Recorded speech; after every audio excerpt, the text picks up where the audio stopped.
हार हो जाती है जब मान लिया जाता है,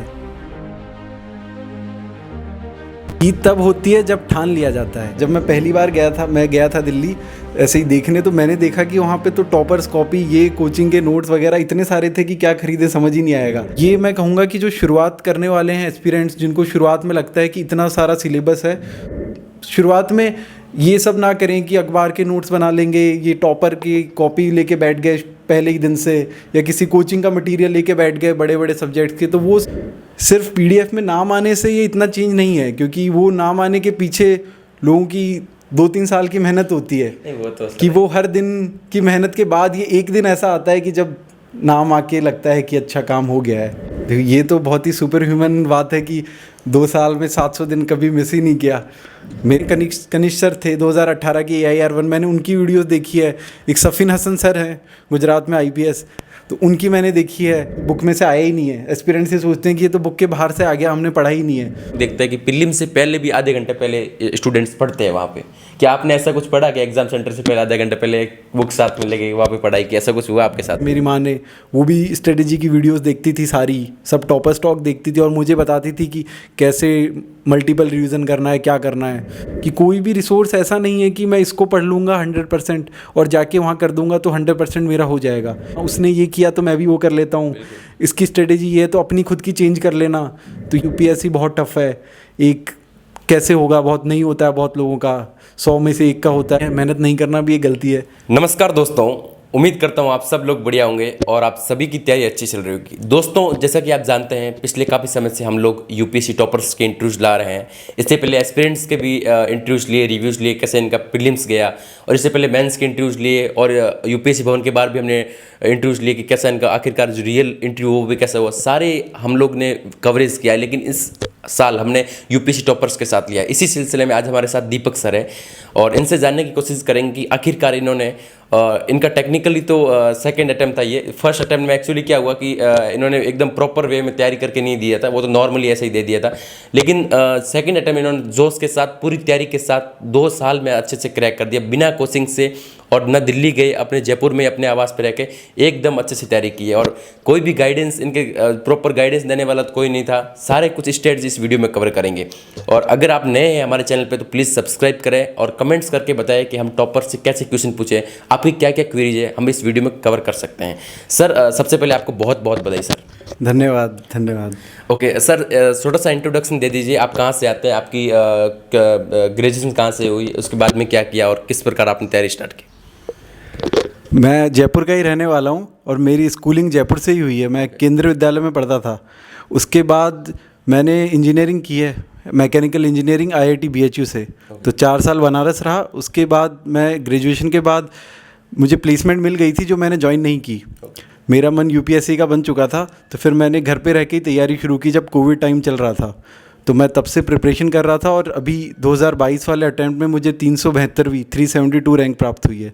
ओके तो सर, ऐसा आखिर कब से लगा कि आखिर आपको सिविल सेवा में जाना? आखिर आपका इसके पीछे का क्या मोटिवेशन था सर?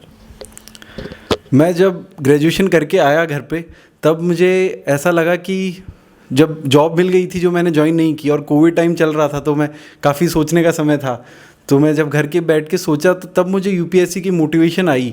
और मैं सच कहूँ तो मोटिवेशन मुझे तब आई जब मैंने ये देखा कि हमारा गांव जयपुर में ही है। तो जब मैं गांव का जो रहने का तरीका था, वहाँ पे जो कठिनाइयाँ थी, मेरी जो जॉइंट फैमिली है, एक्सटेंडेड फैमिली, वो गांव में ही रहती है। तो वो जो मैंने देखी कठिनाइयाँ कि वहाँ पे कैसा प्रॉब्लम्स हैं, तो गवर्नमेंट कैसे हेल्प करती है उन लोगों की, और ऐसे कुछ लोग हैं जिनको हेल्प की ज़रूरत होती है। तो मुझे लगा कि ये एक एजेंसी है सिविल सर्वेंट बन के कि मैं भी कुछ पॉजिटिव इम्पैक्ट कर सकता हूँ, ऐसे लोगों की मदद कर सकता हूँ। बाकी खुद का तो है ही कि अच्छा करियर है वो सब, लेकिन मुझे इससे ज़्यादा लगा, जो मुझे फील हुआ कि इससे कुछ किया जा सकता है। ये एक मंजिल है तो रास्ते भी होंगे, और एक मेंटर भी जो मुश्किलों को आसान बना दे। नतीजे संयोग नहीं होते, दूसरों से बेहतर स्कोर होते हैं। GS Score, an institute for civil services. Good career is a process, and mentoring at GS Score is driven by primarily 2 objectives. One is empowerment and another is excellence. This is what we are known for. कामयाबी की राह पर 1000 से भी ज्यादा निशान। GS code.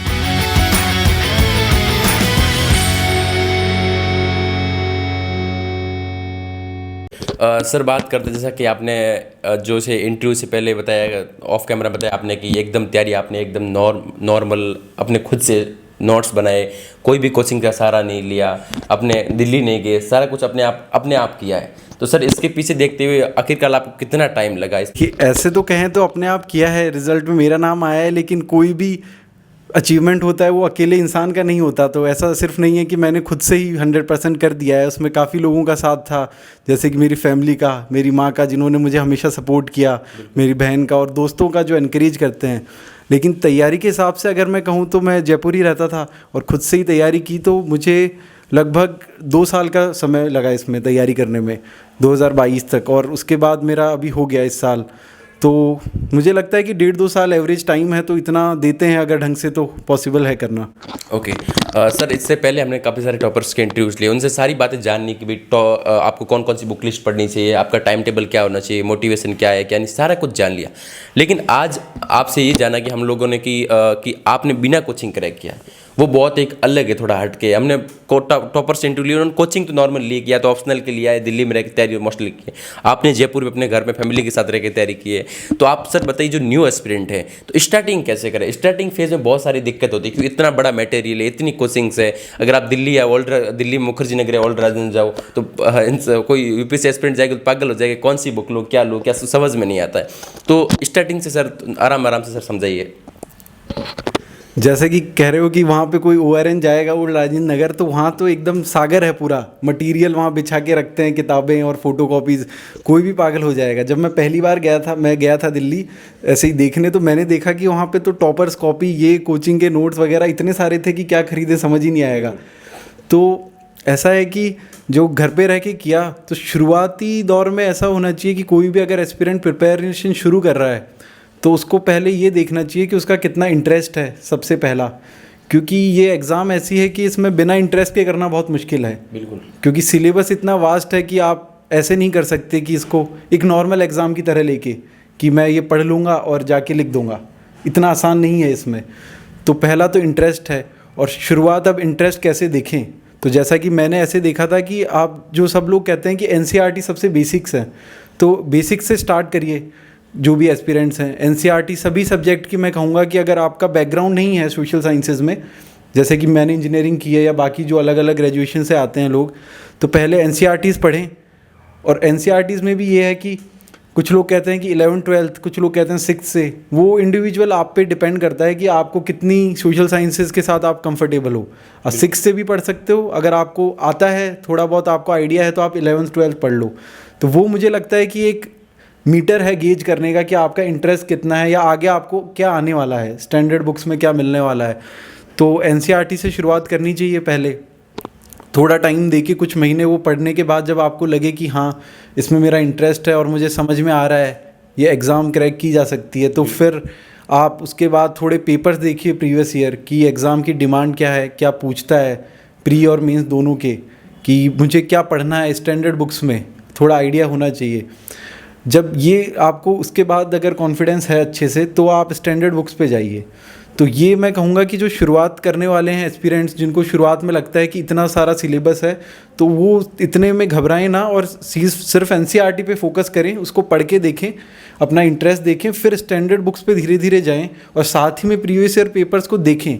Solve करने की नहीं कह रहा कि मैं NCERT से सॉल्व नहीं होंगे, लेकिन देखें कि कितना है आइडिया, पैटर्न, मार्किंग स्कीम और ये सब। तो ये शुरुआती रहेगा। और शुरुआत में ये सब ना करें कि अखबार के नोट्स बना लेंगे, ये टॉपर की कॉपी लेके बैठ गए पहले ही दिन से, या किसी कोचिंग का मटेरियल लेके बैठ गए बड़े बड़े सब्जेक्ट्स के, तो वो सब तो मतलब टफ हो जाएगा और आपका डिमोटिवेशन हो जाएगा। तो शुरुआती तो यही है कि NCERTs, और फिर धीरे धीरे स्टैंडर्ड बुक्स की तरफ जाएं और फिर प्रिपरेशन एकदम जो कोर है वो स्टार्ट हो जाएगी उसके बाद।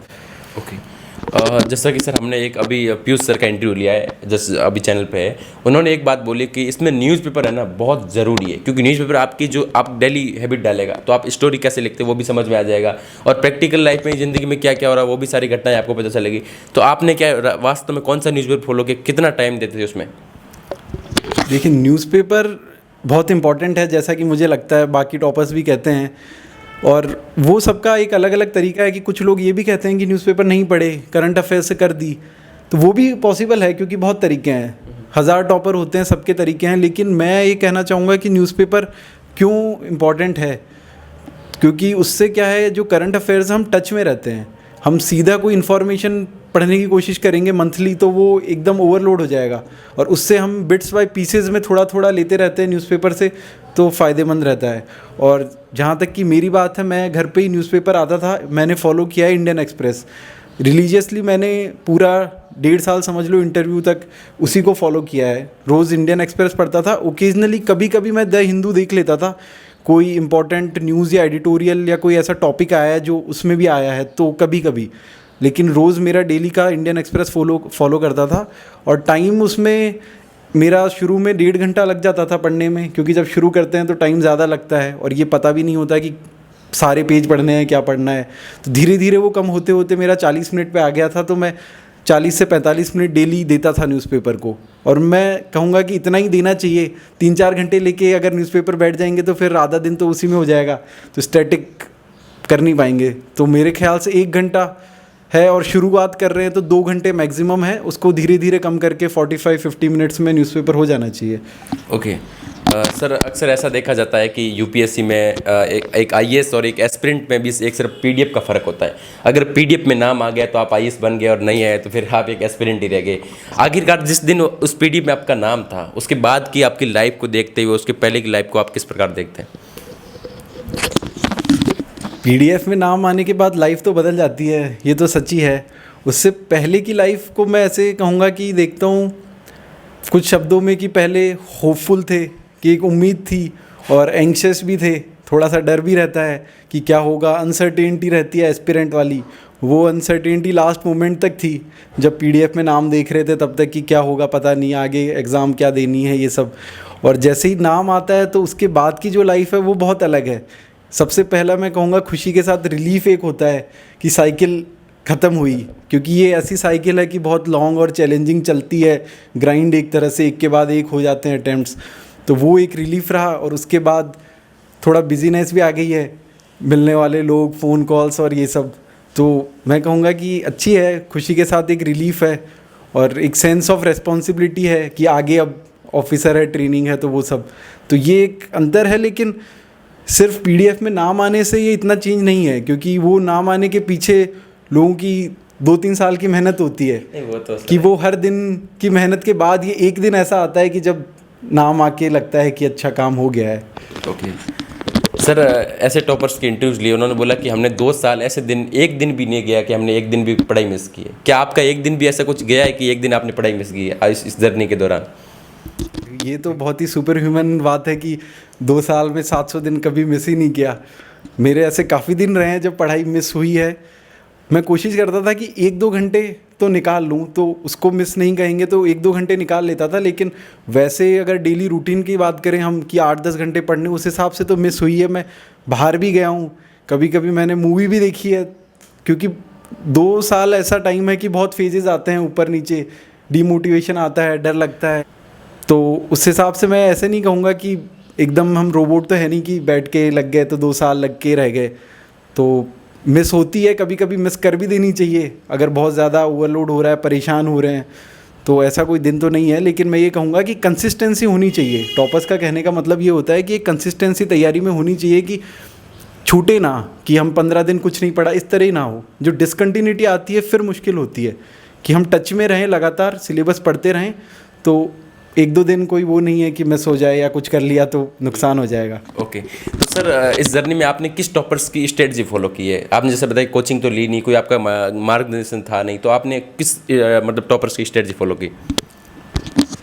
ऐसे कोई स्पेसिफिक टॉपर नहीं है जिनकी मैंने स्ट्रेटजी फॉलो की हो फुल, लेकिन ऐसा है कि मैंने सबका मिक्सचर लिया है, एमलगेशन लिया है। जो भी यूट्यूब पे या गूगल पे ब्लॉग्स टॉपर्स के जो थे, मैं वो सब देखता था। यूट्यूब पे उनके स्ट्रेटेजी की वीडियोस देखता था कि उन्होंने प्रीलिम्स के लिए क्या किया है, मेंस के लिए क्या किया है। तो ऐसे टॉपर्स बहुत सारे हो गए हैं, क्योंकि मैंने सबकी वीडियोस देखी हैं 2020, 21 सबके टॉपर्स। कुछ जैसे हैं कनिष्क सर थे 2018 के AIR-1, मैंने उनकी वीडियोस देखी है। एक सफ़िन हसन सर हैं गुजरात में IPS, तो उनकी मैंने देखी है। और रिसेंटली AIR-5 थे उत्कर्ष सर, उनका PSI और ऑप्शनल था, तो मैंने उनके ब्लॉग देखा है, उनके ब्लॉग से स्ट्रेटेजी देखी है कि ऑप्शनल कैसे करना है, जो मेरा पॉलिटिकल साइंस था। तो ऐसे और भी कई टॉपर्स हैं, तो मैं नाम अभी गिनाऊंगा तो लिस्ट बहुत लंबी है, लेकिन मैंने सभी की लगभग वीडियोस देखी है और उनसे सीखा है कि कैसे करना चाहिए। ओके सर, आपको क्या लगता है कि एक जो सामान्य स्टूडेंट्स यूपीएससी की तैयारी कर रहा है, उससे यूपीएससी क्या मांगती है, क्या डिमांड करती है आखिरकार सिलेक्शन के लिए? ऐसा है कि यूपीएससी की डिमांड समझना बहुत ज़रूरी है, क्योंकि ये एग्ज़ाम थोड़ी सी ट्रिकी है। तो एकदम नॉर्मल अप्रोच नहीं हो सकती है कि हम पढ़ें बुक्स और जाके बुक्स में से कुछ आएगा और लिख देंगे। तो ये मुझे लगता है कि अप्रोच समझना बहुत ज़रूरी है।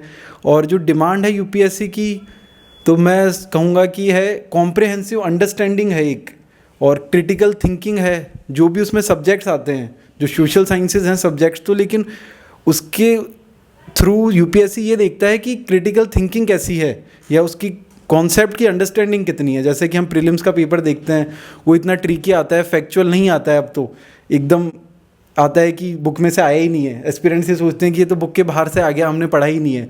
तो वही है कि वो एनालिटिकल स्किल देखते हैं कि आप कैसे अप्लाई कर रहे हो, कोई कॉन्सेप्ट जो हैं बुक के, उनको पढ़ तो लिया, उनको अप्लाई कैसे कर रहे हो। तो मुझे लगता है कि जो समअप हम कर सकते हैं यूपीएससी की डिमांड, तो वो यही रहेगी कि कॉम्प्रिहेंसिव अंडरस्टैंडिंग और जो एनालिटिक स्किल है, कॉन्सेप्ट को समझ के आप उसको अप्लाई करके कैसे यूज़ कर सकते हो क्वेश्चन को आंसर करने में, प्रॉब्लम सॉल्विंग जो कहते हैं, विश्लेषणात्मक कौशल, विश्लेषण आपको करना आना चाहिए। बिल्कुल। ओके तो सर, यूपीएससी जैसे प्रीलिम्स के बारे में आपने बताया कि बहुत ट्रिकी होता जा रहा, तो इसके पीछे जैसे एलिमिनेशन ट्रिक थी वो भी कि ख़त्म हो गई है, कैसे गैस करें, तो अब कि मतलब अपने कॉन्सेप्ट है वो उसको क्लियर करना चाहिए। जैसे एनसीईआरटी के बारे में सारी बात बता दी, तो लेकिन फिर भी कैसे तैयारी बढ़ाए अपनी यूपीएससी की प्रीलिम्स की तैयारी को? प्रीलिम्स तो हर साल ट्रिकी होता जा रहा है, वो है। इस बार का पेपर तो सबको ही पता है कि अलग से ही आ गया है। तो ऐसा है कि प्रीलिम्स में मैं कहूँगा कि जो ये है अप्रोच की फैक्चुअल आएगा, हम बुक से पढ़ेंगे और जाके कर देंगे, तो शायद प्रॉब्लम हो जाती है कि जो प्रीलिम्स नहीं निकलता है या फेल होने की दिक्कत है, डर। तो उसमें हमें पहले से अप्रोच ये होनी चाहिए कि प्रीलिम्स मांगता है कॉम्प्रिहेंसिव स्किल। उसको आपको क्वेश्चन ये नहीं सोच के जाना है कि फिक्स रहेगा कि मैं जाके कर दूंगा पढ़े हुए में से। तो मुझे लगता है ये माइंडसेट होना बहुत ज़रूरी है प्रीलिम्स के लिए, कि वहाँ पे क्वेश्चंस आएंगे जो अनसीन होंगे, आपने कभी नहीं देखे होंगे, लेकिन फिर भी आपको करना है। तो वो आपको आपकी अंडरस्टैंडिंग और जो एनालिटिकल स्किल है, क्रिटिकल थिंकिंग, उससे करना है। तो उसके लिए मैं कहूँगा प्रीलिम्स के लिए आप जो सोर्सेज हैं वो कम रखिए, क्योंकि वास्ट सिलेबस में सोर्सेज के पीछे मत भागिए कि सारे सोर्स पढ़ूंगा उतना ज़्यादा होगा, सब सारे नोट्स पढ़ लूँगा, तो वो गलत स्ट्रेटजी है। तो सोर्सेज कम रखिए और रिवीजन ज़्यादा से ज़्यादा करिए, क्योंकि हम जितना रिवीजन करेंगे प्रीलिम्स के लिए उतने कॉन्सेप्ट्स क्लियर होते हैं। तीसरी रीडिंग, चौथी रीडिंग अगर हम सेम चीज़ की करते हैं तो वो और क्लियर होता है। तो हमारी एक अंडरस्टैंडिंग होती है, वो रीएनफोर्स होती है, कि वो बैठ जाता है मन में कि अच्छा ये ऐसा है, जो फर्स्ट रीडिंग से नहीं होता। तो मुझे लगता है कि रिसोर्सेज कम रखना, रिवीजन, और प्लस प्रीलिम्स के लिए मॉक प्रैक्टिस टेस्ट, जो सभी टॉपर्स कहते हैं, मैंने टॉपर से ही सीखा है कि प्रैक्टिस करना बहुत ज़रूरी है। टेस्ट बिना दिए तो मतलब आप सोच ही नहीं सकते कि प्रीलिम्स में जाके बैठ जाएंगे और सारे क्वेश्चन लगा दूंगा मैं। तो टेस्ट देने हैं, और अब तो और देने हैं, क्योंकि जब एलिमिनेशन टेक्निक हट गई है, क्योंकि ऑप्शंस आ रहे हैं कि ओनली 1, ओनली 2, तो आपको एकदम कॉन्फिडेंस होना चाहिए वहाँ पे टिक लगाने का कि ओनली 3 लगाना है कि 2। तो मॉक टेस्ट बहुत ज़्यादा ज़रूरी है। अपने हिसाब से कितने टेस्ट देने हैं वो आप देख करके देखिए, लेकिन नॉर्मली सब देते हैं 40-50 तो बिल्कुल। तो एक टेस्ट सीरीज़ फॉलो करें। तो ये प्रैक्टिस, उससे पहले रिवीजन, ये प्रीलिम्स के लिए बहुत ज़रूरी है। ओके सर, जैसा कि प्रीलिम्स के हम लोग जब एग्ज़ाम होता है, प्रीलिम्स के बाद एग्जाम हॉल पे रिव्यू, सेंटर पे रिव्यू लेते हैं, तो रिव्यू से पहले जब जाते हैं हम लोग देखते हैं कि प्रीलिम्स से पहले भी आधे घंटे पहले स्टूडेंट्स पढ़ते हैं वहाँ पे। क्या आपने ऐसा कुछ पढ़ा कि एग्जाम सेंटर से पहले आधे घंटे पहले बुक साथ में लेके वहाँ पे पढ़ाई की, ऐसा कुछ हुआ आपके साथ? मेरा प्रीलिम्स का सेंटर एक तो यहीं पे आया था, घर के पास ही, 500 मीटर था। तो मैं आराम से चला गया था यहाँ से उठ के, तो मुझे कोई ऐसे अलग से तैयारी नहीं करनी थी कि 1 घंटा दूर जाना है। तो जब मैं उस दिन, मैं सुबह कुछ नहीं पढ़ा, क्योंकि पास में था। मैं उठा सुबह, नहाने धोने में, ब्रेकफास्ट किया, उसी में टाइम हो गया था। और मैं जाके वहाँ गया तो मैंने देखा कि बच्चे बाहर भी पढ़ते रहते हैं। तो मैं लेके गया था एक नोटबुक, लेकिन फिर मैंने सोचा कि अभी नहीं देखता हूँ इसको, क्योंकि लास्ट मोमेंट पे क्या होता है कि जब हम नोटबुक या नोट्स निकाल लेते हैं तो लगता है कि ये भी देख लेते हैं, वो भी देख लेते हैं, पैनिक हो जाता है एक तरीके से कि क्या आएगा, अच्छा ये याद नहीं आ रहा, चलो इसको एक बार देख लेता हूँ, तो ऐसे करके फिर वो ख़त्म नहीं होता कभी। तो ये पैनिक मोड से बचने के लिए मैंने नहीं देखी थी नोटबुक, कि जितना है उतना ठीक है, जो याद नहीं आ रहा उसके पीछे मैं भागूंगा तो अभी मैं बाहर ही रह जाऊंगा देखने में, पूरे 3 घंटे भी निकाल दूंगा। तो मैं नहीं देखा था, मैं आराम से गया था, थोड़ी देर रुका था और अपनी सीट पे चला गया था। ओके सर, सारी बात इसमें हो गई, लेकिन सर जैसे आपने बताया कि आपकी जो इससे पहले सारी कॉलेज ग्रेजुएशन भी बढ़िया BSU वगैरह वहाँ से हुई है, तो इसमें कॉलेज लाइफ का कितना रोल होता है यूपीएससी की प्रिपरेशन में, कि अगर बढ़िया प्रतिष्ठित विश्वविद्यालय से अगर करें तो भी फायदा हो सकता है, क्या लगता है आपको? देखो, कॉलेज लाइफ का रोल तो मैं कहूँगा कि होता है। वो रोल ऐसे होता है कि कॉलेज लाइफ में आप सीखते हैं कि कैसे, जैसे मैं तो ये मानूंगा कि मैं वहाँ पे था IIT BHU में, तो मैंने ये सीखा कि कैसे मेहनत करना, कम टाइम में ज़्यादा पढ़ना, ये सब इंजीनियरिंग में तो वो स्किल्स काम आई हैं। बाकी ऐसे प्रतिष्ठित किसी विश्वविद्यालय से, रेप्यूटेड यूनिवर्सिटी से पढ़ना कोई इतनी इंपॉर्टेंट बात नहीं है कि यूपीएससी के लिए करना, क्योंकि यूपीएससी एक तो ओपन है और हम देखते हैं कि कहीं से भी टॉपर बनते हैं, तो वो इतना मायने नहीं रखता है कि आप कौन सी कॉलेज में हो या किसी यूनिवर्सिटी से आपने पढ़ा है या फिर आपने किसी IIT से पढ़ा है जैसा कि लोग कहते रहते हैं, या DU से पढ़ा है। आप कहीं से भी पढ़े हों, उससे कोई फ़र्क नहीं पड़ता है। अगर आप प्रिपरेशन सही से कर रहे हो, डेडिकेशन है, जो डिमांड है यूपीएससी की वो आप फुलफ़िल कर रहे हो, प्रिपरेशन में सही स्ट्रेटेजी अपना रहे हो, तो मुझे नहीं लगता कि उससे कोई इतना फ़र्क पड़ता है। क्लियर आपका हो जाएगा तब भी, अगर आपकी मेहनत है तो। ओके सर, CSAT को देखते हुए तो ऐसा ही लगता है कि यूपीएससी इंजीनियरिंग लोगों की बहुत सहायता कर रहा है, क्या आप इस बात को सहमत है क्या? इस बार का देखो IIT से क्वेश्चन भी आ गए, इस टाइप के क्वेश्चन भी मैंने कहीं यूट्यूब पे देखा था, किसी कोचिंग वाले ने डाल रखा था, तो वो कि कंपेरिजन पहले IIT और यूपीएससी प्रीलिम्स सेम क्वेश्चन दिखा रहा था, तो आप क्या मानते हो इस बात को? देखो, ऐसा है कि यूपीएससी किसी को फेवर तो नहीं कर रहा है कि इंजीनियर्स को कर रहा है, कि इंजीनियर्स, वैसे भी इंजीनियर्स बहुत निकल रहे हैं, तो वैसी कोई बात नहीं है। लेकिन जो CSAT है उसका लेवल ज़रूर डिफ़िकल्ट होता जा रहा है हर साल, और जो इस साल मैथमेटिक्स के क्वेश्चन हैं वो बहुत सिंपल रीजनिंग नहीं है। ये बात तो सच है कि सिंपल रीजनिंग नहीं है कि हम कॉमन सेंस से कर दें, वो थोड़ा सा टफ हो गया है। इस बार मैथमेटिक्स आई है, कुछ टॉपिक्स ऐसे आए हैं कि उनकी तैयारी ज़रूरी है। तो ऐसा नहीं है कि IIT से क्वेश्चन आ गए हैं सीधे एग्ज़ाम से, लेकिन यह है कि लेवल थोड़ा बढ़ गया है मैथमेटिक्स का, तो अब बिना तैयारी के CSAT करना थोड़ा मुश्किल है। और अगर मैथमेटिक्स बैकग्राउंड नहीं है तो टॉपिक्स पढ़ने पड़ेंगे, जो प्रोबेबिलिटी है, परम्यूटेशन है, इस तरीके कुछ टॉपिक्स जो दिखे हैं इस साल के पेपर में, तो उनकी एक अलग से तैयारी मुझे लगता है कि करने की अब ज़रूरत पड़ गई है बहुत से लोगों को, कि उसको तैयार करके जाएं, जो टॉपिक वाइज हैं उनके प्रॉब्लम सॉल्व करके जाएं कुछ क्वेश्चंस, तब CSAT में थोड़ा सा स्कोर बढ़ाने का चांसेस ज़्यादा हैं। तो ये मैं कहूँगा कि डिफ़िकल्ट हो गया है। हो सकता है इंजीनियर्स को थोड़ा सा एज मिल जाए क्योंकि उनके मैथमेटिक्स बैकग्राउंड है, उनका पढ़ा हुआ होता है टॉपिक्स, लेकिन ये नहीं है कि सिर्फ उन्हीं को फेवर किया जा रहा है। वो रीजनिंग और क्वांटिटेटिव एप्टीट्यूड देख रहे हैं, तो मुझे लगता है कि थोड़ी तैयारी के साथ बाकी लोग भी कर सकते हैं। ओके सर, आपके ऐसे भी दोस्त होंगे जिनका आपके साथ जो थे इनका सिलेक्शन नहीं हो पाया, और भी जो हमारी व्यूअर है उनका भी सिलेक्शन प्रीलिम्स नहीं हो पाता, या कभी मेंस में, कभी मात्र इंटरव्यू में रह जाते हैं, उन स्टूडेंट्स को क्या बोलना चाहोगे आप? देखो, ऐसा है कि मेरे भी फ्रेंड्स हैं जिनका नहीं हुआ है, जो कि काफ़ी डिज़र्विंग थे, उन्होंने भी मेहनत की थी, मेरे साथ ही करते थे। तो मतलब बहुत सी चीज़ें हैं यूपीएससी में कि जो अलग अलग पॉइंट्स हैं वो सारे कवर होने चाहिए, कि एक मेहनत है, पढ़ते सब हैं, बुक्स होती है, रिसोर्सेज होते हैं, टाइम टेबल, डिसिप्लिन और पेशेंस, एक तो मतलब ये सारी चीज़ों का जो एक कॉम्बिनेशन है वो एक ठीक बैठना चाहिए। जब हम यूपीएससी की तैयारी स्टार्ट करते हैं तब बहुत इतना वाइड सिलेबस को देखते हुए लगता है कि कोचिंग हमें लेनी चाहिए या नहीं लेनी चाहिए, और थोड़े दिनों तब पॉलिटी पढ़ते हैं, इकोनॉमी पढ़ते हैं या फिर हिस्ट्री पढ़ते, तब लगता है कि इतना हार्ड सिलेबस को कैसे कर पाएंगे। तो आपको क्या लगता है कि कोचिंग्स बहुत ज़रूरी है या नहीं है? लेकिन आपने ये दिखा दिया कि बिना कोचिंग से भी और बिना दिल्ली जाए अपने घर में रह कर तैयारी करके भी यूपीएससी क्रैक हो सकता है, लेकिन आप क्या मानते हैं इस बात को? देखिए, मुझे ऐसा लगता है कि कोचिंग का ऐसे शॉर्ट आंसर हम नहीं दे सकते कि इम्पॉर्टेंट है या नहीं है, करनी चाहिए किसी भी को, लेकिन ये बहुत इंडिविजुअल बेसिस भी है, एक सब्जेक्टिव चीज़ है कि कोचिंग करें कि ना करें। जैसे कि मुझे, जब मैंने शुरू की थी तैयारी, तब भी मुझे भी कन्फ्यूज़न था कि कोचिंग करनी चाहिए या नहीं करनी चाहिए। बहुत लोग ये सजेस्ट करते हैं कि कोचिंग कर लेनी चाहिए, टाइम बच जाता है, गाइडेंस मिल जाती है और इस तरीके से। तो मैंने फिर भी कोचिंग नहीं की क्योंकि मुझे लगा अपने हिसाब से कि ये किया जा सकता है, वैसे पढ़ के मुझे लगा कि मेरा इंटरेस्ट है तो मैं खुद से पढ़ सकता हूँ। तो लेकिन कोचिंग का ऐसा है कि सबको एक वो एनालाइज़ करना चाहिए कि तुमको ज़रूरत है या नहीं, इंडिविजुअल बेसिस पे कि तुम्हें कोचिंग की कितनी ज़रूरत है।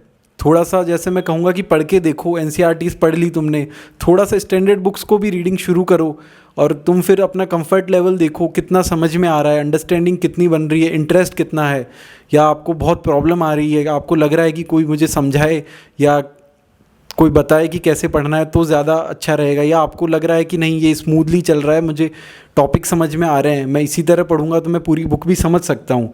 तो ये मुझे लगता है कि एक शुरू में एनालाइज़ करना ज़रूरी है कि कोचिंग चाहिए या नहीं। सीधे ब्लाइंडली हम ये नहीं कह सकते कि कोचिंग कर लो, कोचिंग बहुत ज़रूरी है, या मैं ये भी नहीं कह सकता कोचिंग मत ही करो, मत जाओ कोचिंग, कुछ काम की नहीं है, ऐसा नहीं है। ऑडियो विजुअल किसी को ज़्यादा समझ में आता है, ज़्यादा लंबे समय तक याद रहता है। मेरा ऐसा भी हो सकता है पर्सनल, क्योंकि मैं बुक से पढ़ता था, मेरी आदत थी बुक से पढ़ना, तो मुझे बुक से समझ में आ गया। तो इसलिए मुझे लगता है कि इंडिविजुअल थोड़ा सा हमको एनालाइज़ करना ज़रूरी है, लेकिन कि कोचिंग जाएँ कि नहीं जाएँ, ब्लाइंडली कोई डिसीजन नहीं लेना है। और अगर ज़रूरत लग रही है, प्रॉब्लम्स हैं कि कोई समझा दे, तो कोचिंग लेनी चाहिए। मुझे लगता है कि अगर आपको उससे फ़ायदा हो रहा है तो।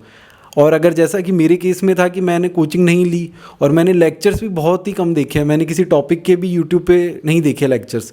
यूट्यूब पे मैंने देखी हैं तो स्ट्रेटेजी वीडियोस, टॉपर्स टॉक, ये देखी हैं। किसी टॉपिक या सब्जेक्ट वाइज कोई लेक्चर नहीं देखे, क्योंकि मुझे लगता था कि मुझे बुक से समझ में आ रहा है एक तो, और मैं लेक्चर अगर देखूंगा तो मेरा टाइम वेस्ट होगा, क्योंकि मुझे समझ में आ चुका है और वो बहुत ही डिटेल में या बहुत ही धीरे धीरे पढ़ा रहे हैं, तो मेरे आवर्स चले जाएंगे दिन के, मैं पढ़ नहीं पाऊंगा खुद से, सेल्फ स्टडी कम हो जाएगी। तो ये अगर आपको फीलिंग आ रही है कि आपको समझ में आ रहा है और कोचिंग में टाइम वेस्ट कर रहे हैं और आप श्योर हो कि ऐसा है, आपको समझ में ढंग से आ रहा है, पेपर सॉल्व हो रहा है, तो फिर आप कोचिंग ना लें। ये मेरा एनालिसिस ये था कि अगर प्रॉब्लम ज़्यादा बढ़ रही है तो कोचिंग नहीं लेनी चाहिए, और आपको लग रहा है कि नहीं उससे मैं बेहतर कर रहा हूँ तो कोचिंग लेनी चाहिए। ओके। तो लेकिन सर, जैसा कि आपने बताया कि आप पूरा टाइम अपने फैमिली के साथ रहते थे और बिना कोचिंग किया न कहीं दिल्ली ने वगैरह नहीं गए, तो आपकी क्या अलग स्ट्रेटजी थी दूसरे जिन्होंने कोचिंग ली, और आपकी क्या अलग स्ट्रेटजी थी? मेरी स्ट्रेटजी ये थी कि मैं घर पे सेल्फ स्टडी करता था, तो एक तो घर पे रहने का ये फ़ायदा है कि आपको बहुत कहीं जाना आना नहीं होता, कोचिंग घर पे आराम से आप रह सकते हो, फैमिली सपोर्ट करती है। मेरी तो बहुत हेल्प भी की है, जैसे मेरी माँ ने, वो भी स्ट्रेटजी की वीडियोस देखती थी, सारी सब टॉपर स्टॉक देखती थी और मुझे बताती थी कि कैसे मल्टीपल रिवीजन करना है, क्या करना है। तो उनका बहुत ही ज़्यादा कंट्रीब्यूशन था। उसके अलावा मैं घर पे रह के ये रूटीन था कि जितना ज़्यादा समय मुझे मिल सके उतना ज़्यादा समय मैं पढ़ाई में लगाऊँ। कोई फिक्स रिजिड रूटीन नहीं था कि इतने घंटे, या लेकिन मैं सुबह से शुरू करता था कि ब्रेकफास्ट करके 9 से 12 पढ़ लिया, फिर 12 से 2 लंच किया, फिर 2 से 6 पढ़ लिया, फिर 1 घंटा ब्रेक लिया और फिर से 2-3 घंटे पढ़ा, और डिनर के बाद फिर उसके बाद तो नहीं पढ़ता था मैं ज़्यादा, 9 साढ़े 9 के बाद, और फिर सो गया। तो ये एक था। और घर पे रहने से ये एडवांटेज भी होता है कि थोड़ी फ्लेक्सिबिलिटी होती है और अपने हिसाब से आप मैनेज कर सकते हो कौन से रिसोर्सेज पढ़ने हैं, कितना टाइम देना है, क्या करना है। तो मुझे लगता है कि ये एक फ़ायदा रहता है घर पे रहने का पढ़ के। तो मैं अपने हिसाब से रिसोर्सेज चुन लिए, टाइम टेबल एक सेट कर लिया, कौन से सब्जेक्ट पे कितना ध्यान देना है वो खुद के हिसाब से देख लिया, कितनी डेप्थ तक जाना है। तो ये सब मुझे लगता है कि ध्यान रखने की चीज़ें हैं अगर घर पे पढ़ रहे हो तो। ओके सर, किन किन गलतियों से बचना चाहिए? ये तो सर आपने अभी सेकंड अटेम्प्ट में आपका हो गया, आपने ऑब्जर्व किया होगा कि कैसे कौन कौन सी गलतियां हैं जो आपने की है, जो न्यू एस्पिरेंट है वो भी गलतियां नहीं करनी चाहिए इस लाइफ में, मतलब जर्नी में। देखो, बहुत ही जो कॉमन सी है, बेसिक सी मैं कहूँगा कि जो मैंने तुमको पहले भी बताई थी कि जो गलती ये है कि इस एग्ज़ाम को एक बहुत ही सिंपल एग्ज़ाम की तरह नहीं लेना। ये एक डू है कि ऐसे नहीं करना। जो अप्रोच है वो ऐसी होनी चाहिए कि जो ट्रिकी एग्ज़ाम है, जो उसकी डिमांड है वो फुलफ़िल होनी चाहिए, उस हिसाब से स्ट्रेटेजी सेट करनी पड़ेगी। एकदम हम लेमैन अप्रोच नहीं ले सकते कि मैं 2 बुक पढ़ूंगा और एग्ज़ाम दे दूंगा। ये मुझे लगता है कि ये गलती है जो शुरू में होती है या एक गलती ये भी होती है कि NCERTs लोग इतना पढ़ लेते हैं कि इससे ही मैं एग्ज़ाम कर लूँगा। तो इस तरह की चीज़ों से बचना चाहिए कि कोई भी रिसोर्स ऐसा नहीं है कि मैं इसको पढ़ लूँगा 100% और जाके वहाँ कर दूँगा तो 100% मेरा हो जाएगा, क्योंकि ऐसा कोई रिसोर्स नहीं है। आपको धीरे धीरे अंडरस्टैंडिंग बनानी पड़ेगी, 2-3 रिसोर्स देख के, कॉन्सेप्ट समझ के। तो ये एक मुझे लगता है गलती है। दूसरी मुझे लगता है कि एक ये है कि मोटिवेशन डीमोटिवेशन वाली, कि बाहरी एक्सटर्नल फैक्टर से बहुत ज़्यादा इन्फ्लुएंस होना। ये एक गलती करते हैं कि बोथ, एक पॉजिटिव भी और नेगेटिव भी। पॉजिटिव ये कि बहुत सारे रिसोर्सेज के पीछे भागना, उसने ये किया तो मैं भी वो कर लेता हूँ, इसकी स्ट्रेटेजी ये है तो अपनी खुद की चेंज कर लेना। तो ये नहीं रहना चाहिए, एक सेल्फ कॉन्फिडेंस रखना। और नेगेटिव ये कि डीमोटिवेट होना कि UPSC बहुत टफ है, एक कैसे होगा, बहुत नहीं होता है, बहुत लोगों का 100 में से 1 का होता है, इस तरह की बातों से डीमोटिवेट होना, ये एक गलती होती है। बाकी तो मेहनत करना ही है, मेहनत नहीं करना भी एक गलती है, लेकिन एग्ज़ाम में हार्ड वर्क लगता है तो वो करना पड़ेगा। ओके सर, सारी बात की है, अब बात करते हैं इंटरव्यू में। ओवरऑल आपका इंटरव्यू कैसा गया? इंटरव्यू में किस टाइप के क्वेश्चन पूछे जाते हैं? इंटरव्यू मेरा, मैं कहूँगा कि स्लाइटली अबव एवरेज गया, बहुत अच्छा नहीं गया था। मतलब पता नहीं चलता है, क्योंकि इंटरव्यू जो असली होता है उसमें इतना आपको नहीं पता चलता है कि कैसा जा रहा है। बहुत ही कॉर्डियल मेंबर्स होते हैं, बोर्ड मेंबर्स, जो स्मिता नागराज मैम थी, बाकी बहुत ही कॉर्डियल थे, एकदम फ्रेंडली बात करते हैं, स्माइल करते हैं बीच में, कहीं पे भी आपको अनकंफर्टेबल फील नहीं होता है। तो मुझे लगता है कि इंटरव्यू एक्सपीरियंस सभी का अच्छा होता है, लेकिन फिर भी मेरा अच्छा था। और क्वेश्चंस की जहाँ बात है कि क्वेश्चंस भी इंटरव्यू में बहुत जनरल होते हैं, करंट अफेयर्स ओरिएंटेड होते हैं जो उस समय चल रहा होता है, इसलिए न्यूज़पेपर इंपॉर्टेंट होता है। बाकी क्वेश्चंस आपके डेप्थ से होते हैं कि आपने कहाँ से पढ़ाई की है, आपका ग्रेजुएशन, ऑप्शनल। कोई भी क्वेश्चन ऐसे आउट ऑफ द ब्लू नहीं होता है कि आपको एकदम शॉक कर दे, जैसे कि कुछ लोग दिखा देते हैं कि क्या पूछ दिया ये। तो ऐसा नहीं होता है, बहुत ही जनरल होता है, डेप्थ बेस्ड होता है। और आपको अगर नहीं भी आ रहा है तो भी आप इजीली मना कर सकते हैं ऑनेस्टली कि मुझे नहीं आता है, और आगे बढ़ सकते हैं। कुछ क्वेश्चंस फैक्चुअल भी होते हैं, लेकिन उनसे इतना डरने की बात नहीं होती कि नॉलेज बेस नहीं होता है इंटरव्यू। आपकी पर्सनैलिटी देखते हैं, जो कि सब कहते हैं वो सच है, पर्सनैलिटी देखते हैं और उसी टाइप के क्वेश्चंस पूछते हैं। सिचुएशनल हो गया, नॉलेज बेस हो गया, या कुछ आपके बैकग्राउंड के बारे में। ओके सर, सारी बात इस इंटरव्यू में हो गई। और लास्ट सवाल है कि जो न्यू एस्पिरेंट है 2024 में अटेम्प्ट्स देने जा रहे हैं, उनको आप स्पेशल अपनी व्यक्तिगत राय क्या देना चाहेंगे? मैं उनको शकील आज़मी का एक शेर है वो कहना चाहूँगा, हार हो जाती है जब मान लिया जाता है, जीत तब होती है जब ठान लिया जाता है। तो मुझे ऐसा लगता है कि आप इन दोनों को ध्यान में रखते हुए काम करना चाहिए कि जब आप अगर गिव अप नहीं कर रहे हैं, आपको सपने बड़े देखने चाहिए।